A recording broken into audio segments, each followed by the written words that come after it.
10th class. Good morning all of you. ठीक है बेटा, चलिए आज वापस हम सोर्सेस ऑफ एनर्जी में जितना जो रह गया था उसको रिवाइज करेंगे और उसको देखेंगे। सबसे पहले रिन्यूएबल सोर्सेस ऑफ एनर्जी मैंने बताई थी कल आपको। रिन्यूएबल सोर्सेस ऑफ एनर्जी वो होती है जिसको आप दोबारा बार बार यूज़ में लेके आते हैं। तो कौन सी है वो जिसको आप बार बार यूज़ में लेके आते हैं? Sun, water and air are the renewable sources of energy. और non renewable sources of energy जो आप दोबारा उसको नहीं बना सकते हैं, एक बार यूज़ करने के बाद ख़त्म हो जाती है, जैसे कोल, पेट्रोल, नेचुरल गैस। ठीक है, प्लांट्स हैं, प्लांट्स के वुड्स वगैरह हैं, उनको भी यूज़ में लेके आते हैं ना, लेकिन वो क्या है काफ़ी समय लगता है उन्हें बनने, और एक बार यूज़ अप हो जाती हैं तो वो दोबारा यूज़ में नहीं आती हैं। ओके, इसके बाद था आपका, मैंने इसमें बताया था फॉसिल फ्यूल्स। फॉसिल फ्यूल्स कौन से होते हैं? फॉसिल फ्यूल्स, हाँ बेटा आप फॉसिल फ्यूल्स यानी कि जिनको बनने में काफ़ी समय लगता है, जैसे कोल, पेट्रोल। ठीक है, ये फॉसिल फ्यूल्स हैं। जीवों से बनने वाले ईंधन को फॉसिल फ्यूल्स बोलते हैं। ठीक है, जीव जब मर जाते हैं उसको लाखों साल, करोड़ों साल भी लग जाते हैं। धीरे धीरे धीरे धीरे वो कन्वर्ट होते हैं किसमें? कोयले में कन्वर्ट होने के लिए उसको धीरे धीरे धीरे धीरे वो काला सब्सटेंस नीचे इकट्ठा होता चला जाता है, और फिर वो किस में कन्वर्ट हो जाते हैं? धीरे धीरे वो कोल में कन्वर्ट हो जाते हैं जीव। ठीक है, इसी तरीके से जो समुद्र के किनारे मरते हैं वो किस में कन्वर्ट हो जाते हैं? तेल में, उनकी बॉडी से तेल निकलना शुरू हो जाता है, वो पेट्रोल में कन्वर्ट हो जाते हैं। तो ये ऐसे फ्यूल्स को हम बोलते हैं fossil fuels. Okay, thermo power plant. Thermo power plant क्या है आपका? अच्छा, यहाँ पे एक आपको बताया गया है, देखिए फिगर 14.2 में दिखाया गया है कि आप प्रेशर कुकर को ऑन कर रहा है, प्रेशर कुकर चल रहा है, प्रेशर कुकर के सामने एक फ़ैन लगा दिया। जब प्रेशर उसमें से निकलेगा तो जो हवा होगी वो उस फैन को घुमाएगी और वहाँ से वो डायनामो सारे इलेक्ट्रिसिटी उससे कन्वर्ट करेगा, उससे वो सारी इलेक्ट्रिसिटी प्रोड्यूस होती है। तो इससे ये है कि आपकी जितनी वो हवा चलती है वो हवा से इलेक्ट्रिसिटी जनरेट की जाती है। ठीक है, thermal power plant. Large amount of fossil fuels are burnt every day in a power stations to heat up water to produce steam. Thermo power plant में स्टीम प्रोड्यूस की जाती है आपकी। ठीक है, काफ़ी मात्रा में स्टीम प्रोड्यूस की जाती है, और स्टीम क्या करेगी? फिर वो आपके इकट्ठी हो जाती है, स्टीम इकट्ठी करके उससे फिर बनाते हैं हम, इलेक्ट्रिसिटी प्रोड्यूस करते हैं। ठीक है, तो ये आपका थर्मो पावर प्लांट है। फिर hydro power plant. Hydro power plant में फिगर यहाँ पे देखिए, बुक में अपनी डायग्राम दिखा रखा है। Hydro power plant, transmission of thermo power plant की बात कर रहे हैं अभी। The transmission of electricity is more efficient than the transporting of coal and petrol over a small distance. Therefore many thermal power plants are set up near coal and oil factories. Thermo power plant में क्या होता है? Steam produce की जाती है। तो ये ज़्यादातर कहाँ पे देखने को मिलेगी थर्मल पावर प्लांट? जहाँ पर कोल और पेट्रोल की फैक्ट्रीज यानी कि खाने होती हैं। फैक्ट्रीज तो होएंगी नहीं, खाने होती हैं इनकी, जहाँ पे इनकी खाने होती हैं। ज़्यादातर कोल की खान कहाँ पे है हमारे इंडिया में? पता है किसी को? यहाँ इंडिया में कहाँ पे हैं? बिहार में।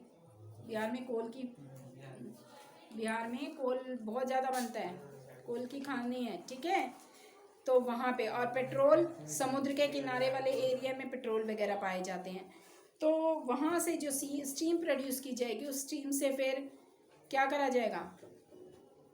जनरेट इलेक्ट्रिसिटी की जाती है। तो थर्मो पावर प्लांट में स्टीम से इलेक्ट्रिसिटी प्रोड्यूस की जाती है। फिर है hydro power plant. Hydro power plant में क्या होता है? बहते हुए पानी को, बेटा अभी मैंने बताया था, पेज नंबर आपका नेक्स्ट पेज पर 246 पे, यहाँ पे फिगर 14.3 है। ठीक है, डैम बनाकर पानी को रोक दिया जाता है, बांध बनाकर पानी को वहाँ पे रोक दिया जाता है। फिर यहाँ पे देखिए, इस पानी को यहाँ पर रोक दिया, ये बांध बनाकर दिखाया गया, और फिर वहाँ से पानी छोड़ा गया थोड़ा सा, एक तो पानी पूरे लेवल से आ रहा था, उसको रोक दिया, वहाँ से उसमें से फिर उसको थोड़े से उसमें से भेजा गया, ठीक है, रास्ते से। और फिर वो जब पानी एकदम से ऊपर से नीचे गिरता है तो प्रेशर उसका हाई हो जाता है। वो हाई प्रेशर क्या करेगा, यहाँ पे टरबाइन लगी होती है नीचे, मतलब फ़ैन लगाए होते हैं बहुत हाई पावर के, वो फिर टरबाइन घूमना शुरू करेगा, और घूमना टरबाइन घूमता है तो उससे क्या होता है, पावर जनरेट हो जाती है, इलेक्ट्रिसिटी, ठीक है। तो इलेक्ट्रिसिटी जनरेट करने के लिए थर्मल पावर प्लांट्स से किया जाता है। अब मैंने कल आपको बताया था बायोमास के बारे में भी बताया था कि ये फिगर आपकी 14.4 में देखिए, बायोगैस प्लांट। बायोगैस प्लांट में क्या होता है, एक हाउस बनाया जाता है, एक घर बनाया जाता है बहुत बड़ा सा, ठीक है, 2 पिलर्स लगाए हुए हैं और पिलर्स को पूरा ढक दिया गया है। उसके अंदर एक 2 रास्ते छोड़े गए हैं ऊपर से, जैसे नॉर्मली ऊपर तो जैसे होता है रास्ता है, जैसे रास्ते पे चल रहे वैसे है, लेकिन उसके अंदर बहुत गहराई तक होता है, ये नीचे पूरा कवर होता है। ये एक साइड से सारी गंदगी डाली जाती है उसके अंदर, एक साइड से पानी वाली गंदगी डाल देंगे, एक साइड से गोबर वगैरह जितना भी गंदा है सारा उसके अंदर डाला जाता है। गांव में, मोस्टली गांव में ये बना है, ठीक है, जहाँ पे ज़्यादा ही जो अपने गांव को साफ़ सुथरा रखते हैं। यहाँ पे नहीं है, केरल साइड में काफ़ी ये हैं, आसपास गांव में उस साइड में बनाए गए हैं, तो उसमें सारा कूड़ा करकट वगैरह डाला जाता है। और जब उससे जो सड़ जाता है काफ़ी समय के बाद, उसमें जब गैस बनेगी तो वो गैस ऊपर कलेक्ट हो जाती है और पाइपलाइन से उस गैस को घरों में दिया जाता है, ठीक है। तो ये बायोमास, इस तरीके से इस गैस को बायोमास भी बोला जाता है। विंड एनर्जी, विंड एनर्जी क्या होती है, जो हवा से एनर्जी आती है उस एनर्जी को विंड एनर्जी बोलते हैं। विंडमिल, विंडमिल देखी होंगी, खेतों में होती हैं, मोस्टली देखने को मिलती हैं कि जब ऐसे गोल गोल बड़े बड़े पंखे लगाए जाते हैं, वो अपने आप ही घूमते हैं वो, ठीक है, बहुत हल्के होते हैं, हवा जब चलती है तो ये घूमते हैं और उससे क्या होता है, इलेक्ट्रिसिटी जनरेट होती है, ठीक है। फिर है सोलर कुकर, अल्टरनेटिव और non conventional sources of energy, यानी कि कुछ सोर्सेस ऑफ एनर्जी जो ख़त्म हो जाने वाली होती हैं, लेकिन उसकी कन्वेंशनल कुछ ढूंढा जाता है, यानी कि वो ख़त्म ना हो, वो भी सेफ रह जाएं, और उसकी जगह हम दूसरे सोर्स ऑफ एनर्जी को यूज़ करने में लेके आते हैं। अब जैसे अब कुकर है, घरों में जैसे खाना बनाया जाता है नॉर्मल गैस पे बनाते हैं, अब भी वो गैस में ही बनता है, लेकिन गाँव में क्या करते हैं, जहाँ पे हीट ज़्यादा होती है वहाँ पे सोलर कुकर का यूज़ मोस्टली कर लेते हैं लोग, सोलर कुकर्स को यूज़ में लेके आते हैं। सोलर एनर्जी है, सोलर एनर्जी से सोलर पैनल यूज़ किए जाते हैं। सोलर पैनल क्या करते हैं, पावर जनरेट करते हैं, वो इलेक्ट्रिसिटी उससे प्रोड्यूस करी जाती है, ठीक है। फिर आता है आपका next page number 250, energy from seas, tidal energy and waves energy. Tidal energy ये कहाँ के एनर्जीज हैं, समुद्र के किनारे वाली एनर्जीज हैं, ठीक है, जहाँ समुद्र है वहाँ पे होती हैं। हाँ जी, पूछना है कुछ बेटा, ठीक है। टाइडल एनर्जी, टाइडल एनर्जी इसमें क्या होता है, जो समुद्र में बड़ी बड़ी टाइड आती हैं, बड़ी बड़ी लहरें आती हैं ऊंची ऊंची, तो उस लहरों से क्या होता है, नीचे टरबाइन लगाया जाता है, एक सेट बना दिया जाता है, टरबाइन लगा दी जाती है, और जब ये टाइड्स आती हैं जो ऊंची ऊंची, तो इस टरबाइंस को घुमाती हैं और उससे इलेक्ट्रिसिटी प्रोड्यूस की जाती है, ठीक। ये तो समुद्र के किनारे हैं, लेकिन हल्की वेव्स हमेशा तो लंबी लंबी टाइड्स नहीं आती, समुद्र की वेव्स धीरे धीरे भी चलती है ना, तो उससे भी इलेक्ट्रिसिटी प्रोड्यूस की जाती है। ये नदियों के किनारे वाले भी जो होते हैं ना, उनसे भी हम ये बना सकते हैं वेव्स एनर्जी वाली। टाइड्स तो समुद्र के किनारे ही बनेगी, ठीक है। Ocean thermal energy, ocean thermal energy समुद्र में जो एनर्जी होती है, पानी से भी जो एनर्जी हमारे यूज़ अप हो सकती है जितनी, उस एनर्जी को हम ओशन थर्मल एनर्जी कहते हैं। फिर है जियोथर्मल एनर्जी, धरती के नीचे जो एनर्जी है उसको जियोथर्मल एनर्जी बोला जाता है। धरती के नीचे एनर्जी होती है, वहाँ नीचे बहुत गर्मी होती है हमारी, जब सेंटर में जाते हैं ना, सेंटर तक तो पहुँच ही नहीं पाते हैं, इतनी गर्मी है वहाँ पे, बहुत ज़्यादा गर्मी होती है वहाँ, ठीक है। तो उससे जो एनर्जी बनाते हैं वो जियोथर्मल एनर्जी कहलाती है। न्यूक्लियर एनर्जी, न्यूक्लियर यूरेनियम 235, 238 और 235, यूरेनियम 2 तरह के होते हैं, 235 और 238। 235 यूरेनियम से जो एनर्जी हम बनाते हैं उसको बम्बार्ड किया जाता है स्लोली, देखिए यहाँ पे लिखा है the nucleus of the heavy atoms platinum and thorium, ठीक है, when bombard with slow energy neutrons can split into lighter nuclei.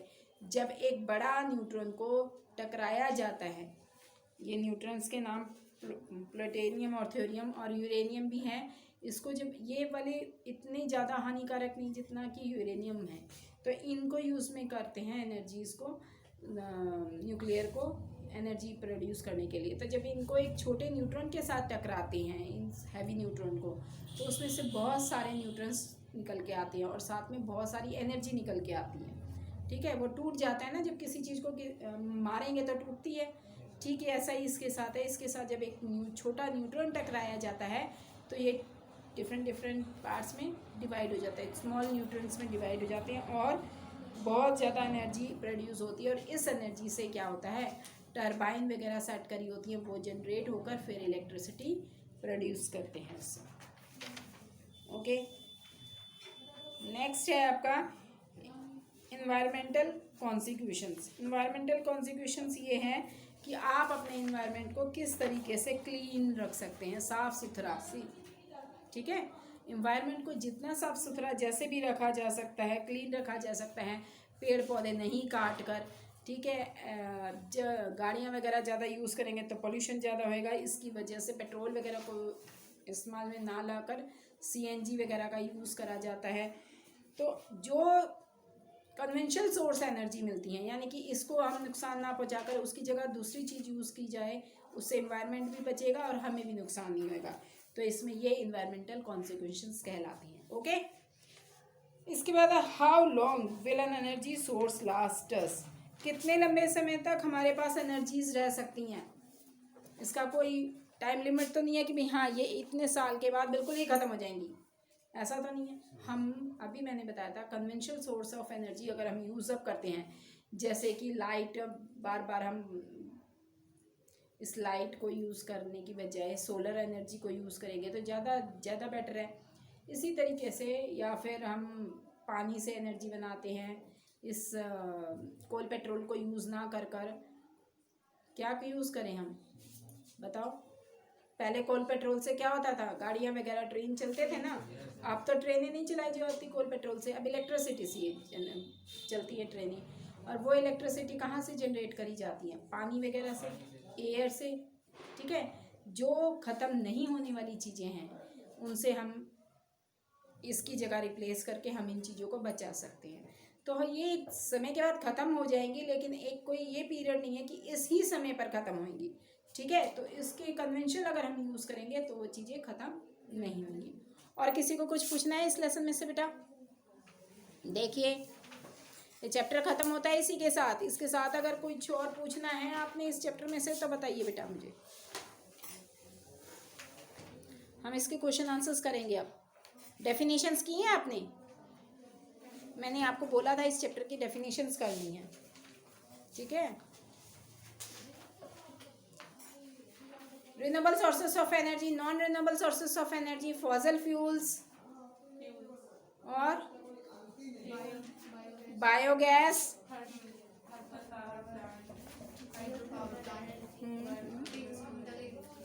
Okay okay okay, तो ये आपने करनी है बेटा, ठीक है। डेफिनेशंस इसकी करनी है, क्वेश्चन आंसर्स हम एक क्वेश्चन लिखते हैं, इसको क्वेश्चन का आपने आंसर लिखना है इसका।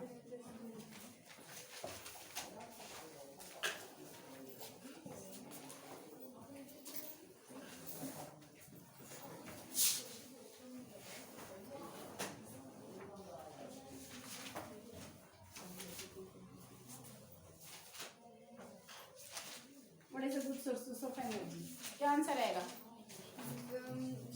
less expensive. आ जाओ मेरे पास, आओ आओ आओ आओ, आ जाओ आओ,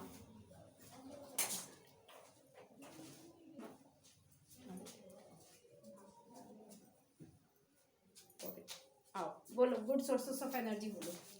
Good sources of energy which are less expensive or which are easily available in our environment, which is easily to transport, और विच इज इजली ट्रांसपोर्ट। और लो बेटा, जो पॉइंट्स आप बोल रहे हो बहुत बढ़िया बोल रहे हो, वेरी गुड। इसको लिखो लैपटॉप पे, आप लिखो। देखो कितना अच्छा बोल रहा है बेटा, इसने सही बोले हैं ये पॉइंट्स इसने। राइट इट, जो first the point, right it first it. Good sources of energy is R, then write down point A1, ठीक है। मैं ऐसे गवर्न लिखूंगी, ये ध्यान रखना। मेरे को बच्चों पर हमारा बहुत पसंद है और तुम्हारे फायदे के लिए ही।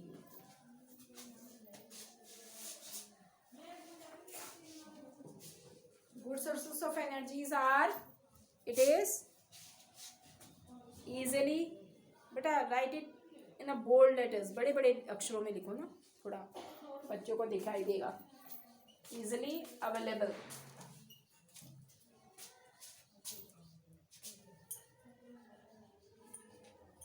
environment,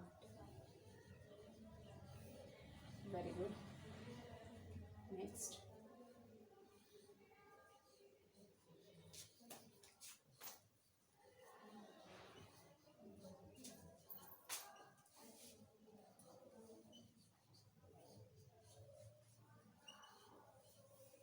less expensive, third point, less expensive। fourth,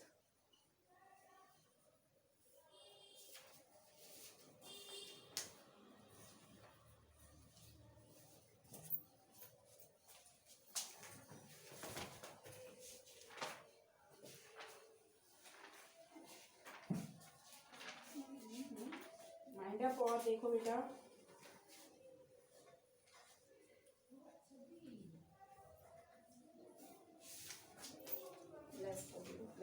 एक पॉइंट और सोचो बेटा, और कोई बताओ।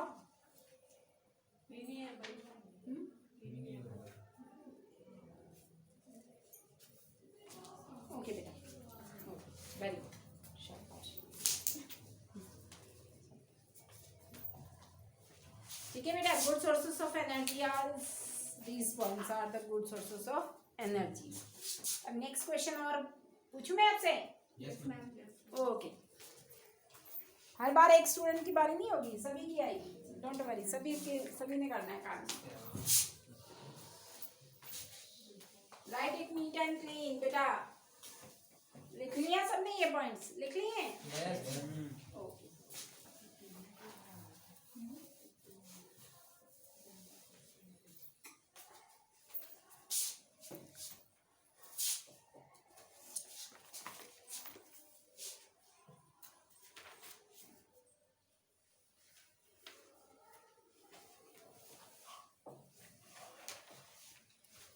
ये नोटबुक में भी करने हैं क्वेश्चंस, खाली इसमें नहीं करने हैं आपने, ठीक है? जो मैं करवा रही हूँ नोटबुक में लिखने हैं अपने।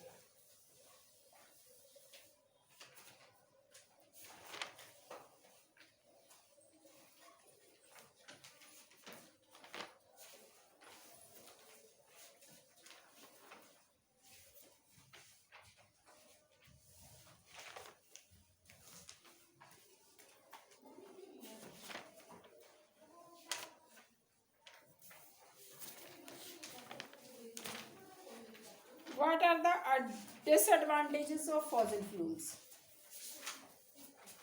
What are the disadvantages of fossil fuels? Question number 2. What are the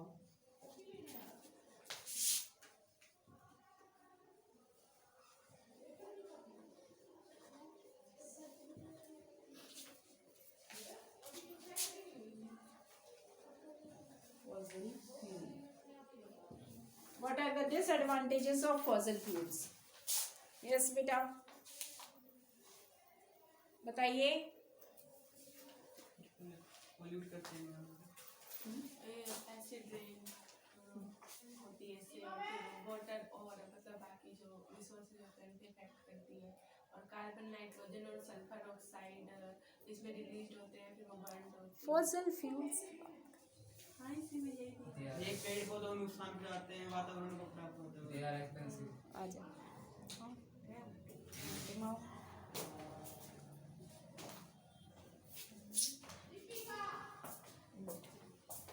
बोलिए बोलिए ये जो है पेड़ पौधों को आराम से, खड़े हो जाओ। ये पेड़ पौधों को नुकसान पहुंचाते हैं। अच्छे से बोलो, और जोर से बोलो। ये पेड़ पौधों को नुकसान पहुंचाते हैं और इनसे एसिड रेन होती है जो कि हमारे वाटर और जो बाकी रिसोर्सेज है उनको इफेक्ट करती है।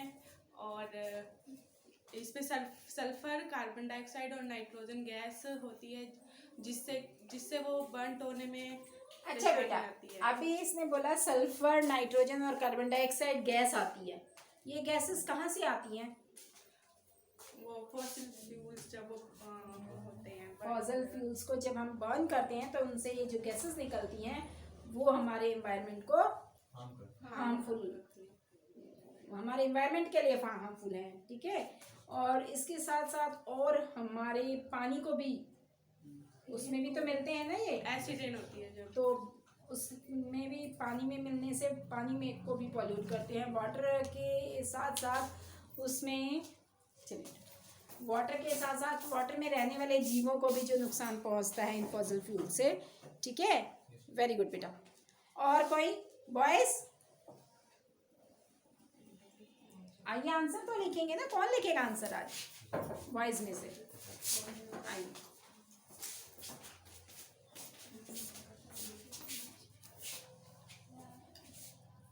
ये लो लिखो बेटा आंसर इसका। What are the disadvantages of fossil fuels? बड़े बड़े और अच्छे से लिखो। Disadvantages of fossil fuels are, write it.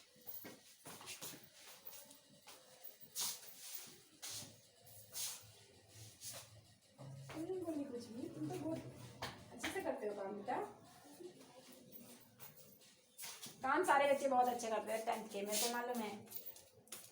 और जो नहीं, जिसके बेटा समझ में आता, चाहे 20 बार पूछो, 100 बार पूछो, मैं उतनी बार बताने को तैयार हूँ, लेकिन ना करना जरूर है अच्छे से, ठीक है।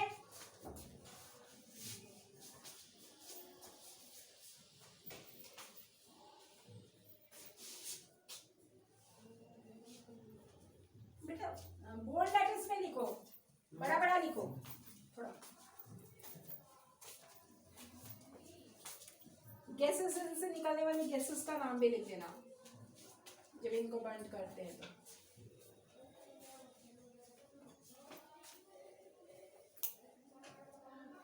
सल्फर डाइऑक्साइड, ये भी लिख सकते हैं कि ओजोन लेयर को करते हैं डैमेज। हाँ बिल्कुल बिल्कुल लिखें,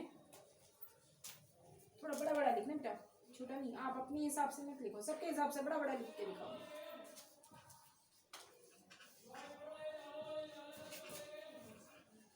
सीधा नीचे एक लाइन में लेके जाओ। Damage the ozone layer,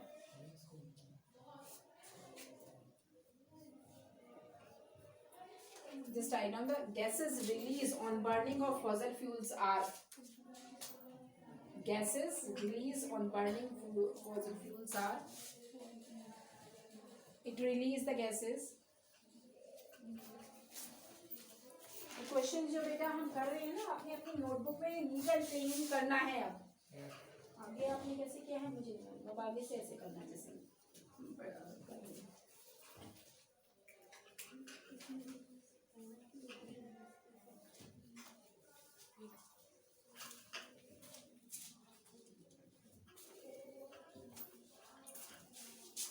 CNG रखो, सल्फर डाइऑक्साइड, इसको पूरे को रखो। पहले CO2 लिखो, ये गैस रिलीज होती है, सल्फर डाइऑक्साइड, नाइट्रोजन डाइऑक्साइड, जो भी गैस रिलीज होगी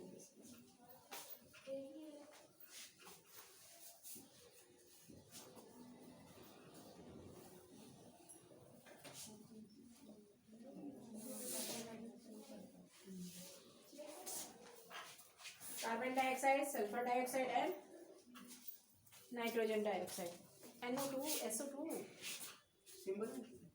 सिंबल लिख दो, अब तुम बड़े बच्चे हो रहे हो, सिंबल आने चाहिए आप लोगों को।